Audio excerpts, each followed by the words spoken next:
Osmo Door Oil is a highly durable, low-maintenance hardwax oil, suitable for absorbent solid interior doors, and some selected veneered doors.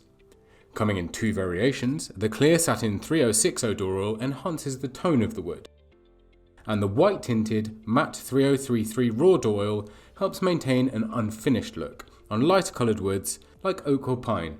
Application is best carried out on a door that is removed from the frame, with all ironmongery such as hinges and handles removed. For application, we recommend using the Osmo flat brush for an even finish and a great level of control.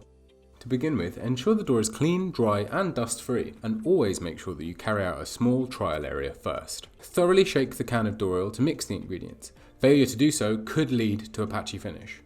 Then pour the mixed oil into a paint tray ready for application. Working in manageable areas, apply thinly and evenly along the grain. If necessary, remove any excess product from the surface using a lint-free cloth.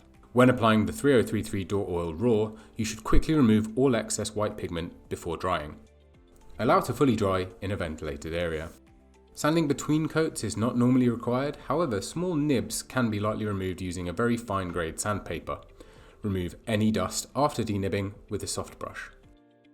Apply your second and final coat using the same technique and leave fully to dry in a ventilated area. Once dry, replace your handle and furnishings onto the door. Now it's ready to hang. For regular cleaning, use the Osmo spray cleaner. For patch maintenance, simply apply a little more oil thinly with a lint-free cloth. Further information on aftercare, cleaning and maintenance can be found on our website.